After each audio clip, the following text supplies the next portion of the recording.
There's Kira in her new home. Hey man, stop. Oh, bibigwasan ko na to si Gabriel eh. Digay ng digay. Hi Kira. It's our new parrot. What is that, Daddy? Blue-faced highness parrot. Oh, ayan na yung mga pagkain niya. Ang ganda ng cage niya. Blue-headed, blue-faced, same thing. Luna, that's Kira. Kira. Oh, Kira. Wow. The new bird. So I adopted a Parrot. Yeah, you have 10 kids now. Yeah, I had 10 kids now. Hi, Kira. So 144 for the budgies and 750 for him. There you go.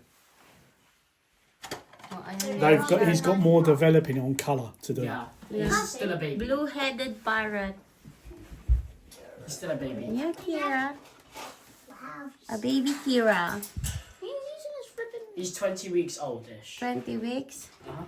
God almighty. He's 20 weeks old and he's already 700 plus. What more if older a year? I would have thought if baby more.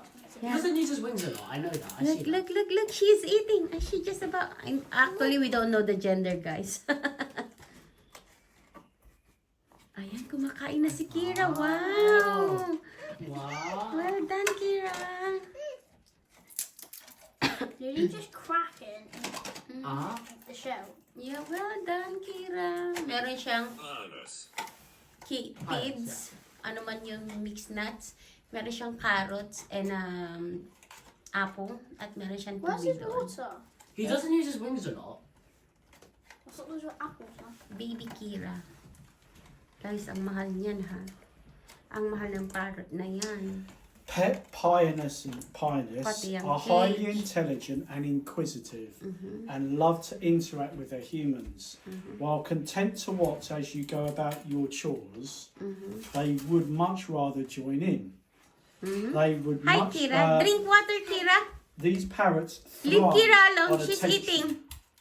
Kira wanna eat. Although hands-on, adults are not cuddly in a way a cockatoo or a conure might be. So we had bird upstairs, our parrot upstairs. Tapos we had 4 budgie downstairs. Ivory, ice. No, we haven't leaf. decided. No, Unofficial. No, The ice, yellow yes, one. he's happy on ice. We just haven't decided on that. The yellow one is no name yet. Pineapple. So we had Lemon. no, Lemon and curd. we had Rio, Sky, and Ice. Ice.